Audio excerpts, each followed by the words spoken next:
I'm here in front of home of one of our members, and this sign, real estate sign, right on Lido Boulevard, right across from the fire station by Maple. Why am I here? Because of this week's Parsha.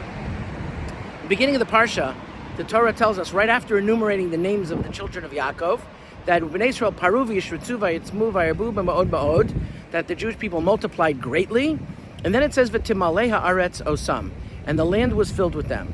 Asks the Netziv of Volozhin in his Ha'emek Davar, why does the Torah have to tell us after that says that they multiplied so much that the land was filled with them? Wouldn't that be obvious? And he says something very interesting. He says that Goshen was given as a real estate to Bnei Yisrael. That was supposed to be where they lived. They were supposed to live differently. They were supposed to live separately.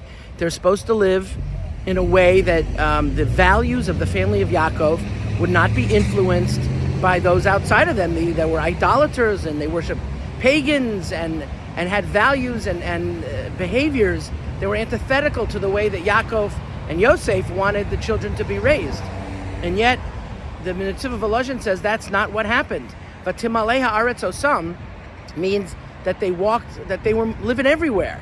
That once they expanded out of Goshen, they didn't build Goshen 2, they didn't build other communities nearby and expand and have sprawl, but they just decided to live wherever they wanted, which was not really what Yaakov wanted.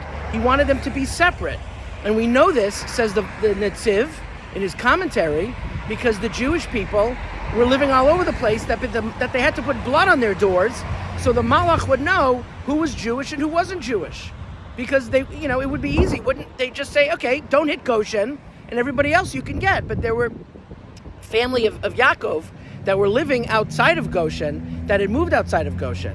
The Medrash tells us something very shocking, that after Yosef died, within one generation, they already stopped doing bris milah, and they really didn't continue that until they left Egypt, except for the tribe of Levi.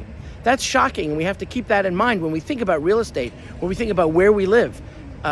We want to live near shuls. We want to live in a place, as Rabbi Yossi ben Kisma tells us in Pirkei Avos in the 6th chapter, Eini dar ela b'makom Torah. I want to live in a place that has Torah values, a place where I can raise my family, a place that has shuls and schools and butchers and all the things that we need to make a beautiful, wonderful community such as the one we have here in Lido Beach. Have a beautiful, beautiful Shabbos.